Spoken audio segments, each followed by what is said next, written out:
Salut les poulets. Bon on est le 26 décembre, Papa Noël est passé et aujourd'hui moi il m'a ramené une moto en plastique, un scooter à faire. Voilà, je viens d'aller faire mes courses hein, parce qu'il faut manger aussi quand même, c'est bien beau de faire de la mécanique mais il faut le nourrir l'animal. Et on rentre à la maison, le temps de me changer puis on va attaquer ça. Voilà, allez on se rejoint après dans l'atelier quoi. Bon voilà, aujourd'hui, qu'est-ce que j'ai rentré? On a rentré quoi? On a rentré du scooter. Tout ce que j'aime. Du truc en plastique avec deux roues en fait. Bon, j'essaierai de te mettre une photo quelque part par là dans la vidéo, ou par là, ou là, ou là, ou là, ou là au milieu peut-être, je sais pas, voilà, on verra ça. En fait il démarre plus et bon déjà il a serré, apparemment il a fait un petit serrage. Et là où ça peut être intéressant pour toi de savoir qu'est-ce qui se passe, c'est qu'en fait il arrête pas de serrer. C'est le deuxième ou troisième moteur je crois, il refait, et il arrête pas de serrer. Donc voilà, on a appelé un petit peu à la rescousse là, et on va voir ça.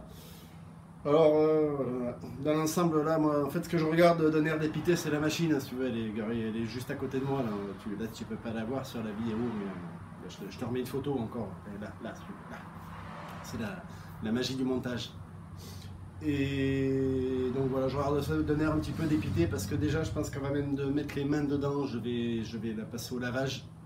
Parce que ça, voilà, c'est... Alors sachez-le, c'est toujours agréable quand vous récupérez votre machine. Moi je les nettoie en fait d'office.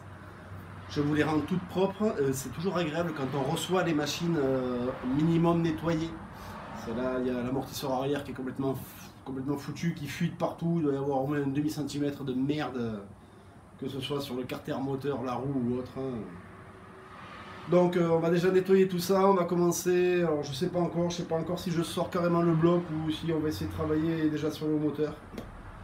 Là-dessus, je sais pas trop, on verra. Et voilà. Donc c'est parti. Hein. On va arrêter de parler parce que là le compteur tourne. Hein. Et on attaque, on dépouille ça et on regarde ensemble. Hein, tu patientes quelques minutes. Je vais essayer de te faire. Je te fais ça en accéléré et puis je te montre le résultat.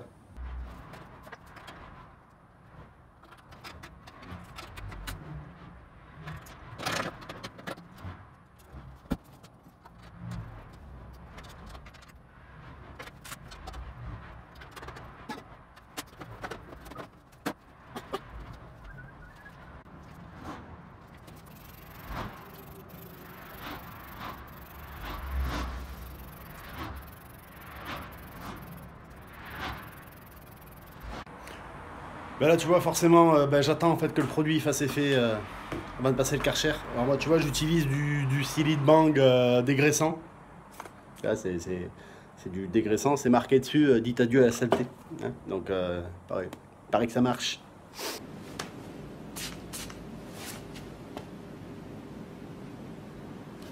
Just a still-town girl on a Saturday night, looking for the fight of her life. In the real-time world, no one sees her at all. They all say she's crazy.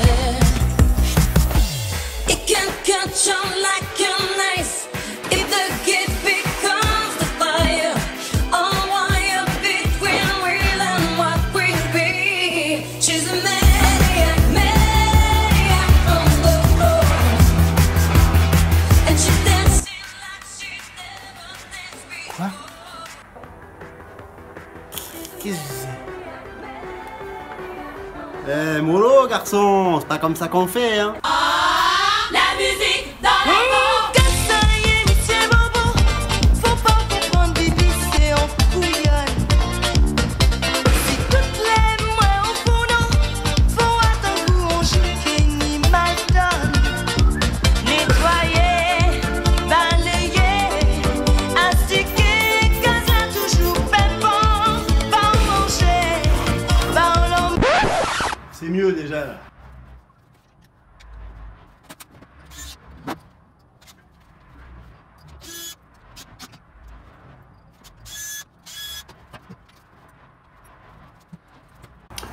Donc voilà pourquoi je voulais sortir mon cache du côté de l'allumage. Déjà c'est tout simplement pour rapidement pouvoir faire tourner mon moteur, vérifier qu'il est complètement grippé, complètement coincé. Et je sens qu'on va aller de surprise en surprise sur cet appareil. C'est déjà, moi, quand je vois ça, là, ça, moi, je prends peur. Ça, je sais pas si tu les reconnais. Mais ça ressemble grandement à des vis de cosse à batterie, d'accord? Alors à savoir que c'est pas du tout des vis faits pour être montés là-dessus. Puisque juste derrière ici on a le bobinage. Il faut savoir qu'ici il suffit d'une vis de 1/2 centimètre trop longue et on vient en fait on arrache tout le bobinage qui est derrière quand ça se met à tourner. Bon apparemment je pense que ça devrait passer puisque sinon il aurait jamais pu démarrer cet appareil. Mais bon on va voir. Tu vois au passage le cylindre, quand je te dis qu'il est neuf, il est neuf. Il a vraiment quasiment pas roulé avec. Un petit cylindre à lui, tout beau tout neuf et il est déjà HS. Allez, on continue.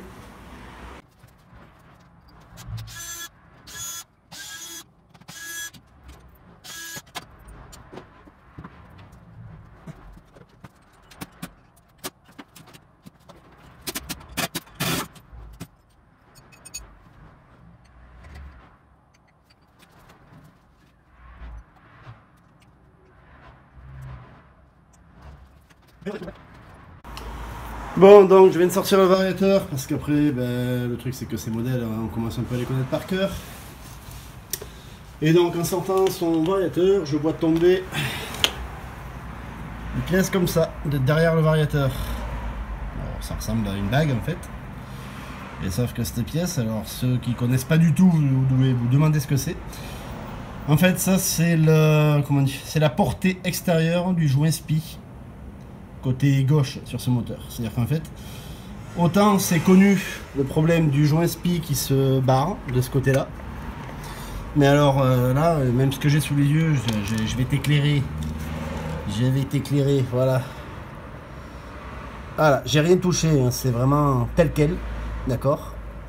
Donc, en fait, il a le joint SPI qui a non seulement dégagé, mais qui a surtout explosé en fait. Alors ça peut être soit un souci directement avec le moteur. Alors peut-être c'est sur un moteur de temps, vous avez une phase de compression qui se fait dans les carters, la pré-compression. Mais bon, à moins d'avoir vraiment du gros kit ou autre, il n'y a pas de raison que ça bouge. Et sinon ça peut être un joint SPI monté pas comme il faut. Mais en tout cas ça devait faire un moment qu'il le traînait le problème parce que...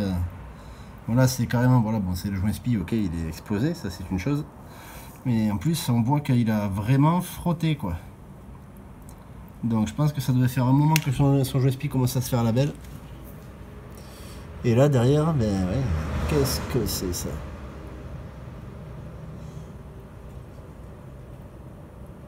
Ah ouais, non mais d'accord. Alors attendez, oula, qu'est-ce que c'est ce montage? Qu'est-ce que c'est ce montage qui m'a fait? Donc, on récapitule. Ça, c'est un premier joint SPI. Et là, je vois quoi? J'en vois un deuxième derrière. Alors, je sais pas qu'est-ce qu'il a fait. Mais il y a deux joints SPI montés l'un derrière l'autre, alors que normalement, il n'y en a qu'un. Là, j'avoue, je sais pas. Je sais pas ce qu'il a fait. Il va falloir ouvrir. Je reviens quand même voir ça de plus près. On va essayer de caler la lumière. Voilà.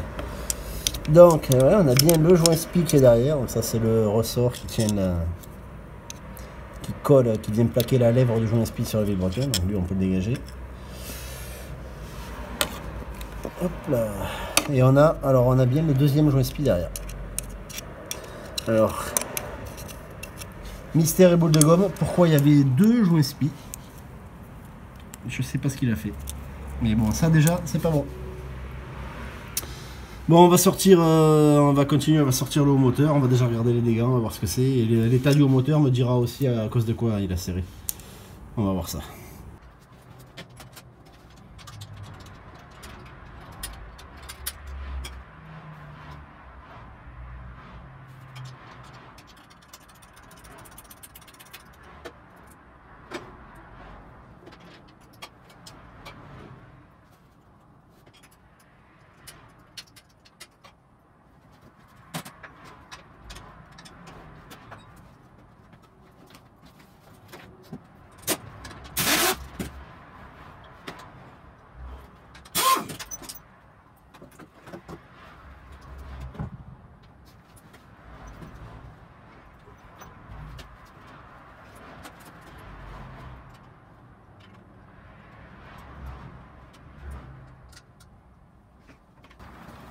Voilà, donc tu vois déjà, j'ai pas encore regardé à l'intérieur, mais déjà la culasse.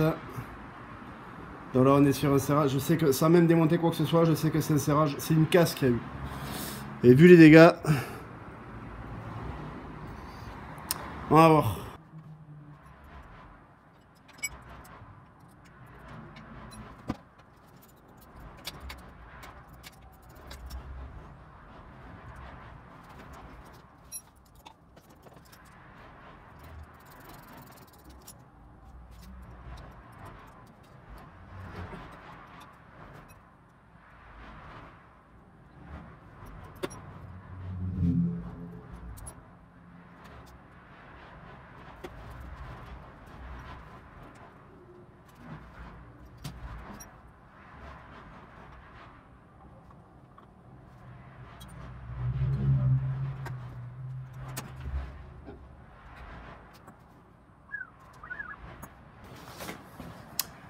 Un peu de la soupe d'aluminium.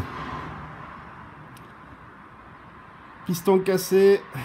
Alors non, c'était pas un clip d'accès de piston, j'avais tort pour le coup. Mais au final, c'est pas mieux, c'est pire que ça. Ça ressemble en fait, c'est le roulement de tête de bielle, on dirait bien. La bielle dessus, elle tient toute seule, elle est droite, elle est super dure sur son roulement. Enfin, je suis prêt à parier que c'est ça. Mais enfin, de toute façon, c'est sûr et certain que c'est peut-être pas le roulement qui a explosé. De la tête de bielle qui a causé ça, mais c'est sûr et certain que déjà il a son vilebrequin à faire, c'est sûr. Bon, bah là, ce que je vais faire, je suis bon de toute façon pour ouvrir les carters. Là, je sais pas quelle heure il est, je pense aussi, je vais continuer, je pense. On va voir si je continue ou pas, il commence à se faire tard. Et on va faire ça, on sort le bloc, donc il va falloir préparer la machine. Elle va être immobilisée, il faut réfléchir à ça, je ne pourrais pas la déplacer pendant quelques jours je pense. Donc je vais la changer de place, on va la cingler, on va se mettre à l'aise pour sortir le bloc.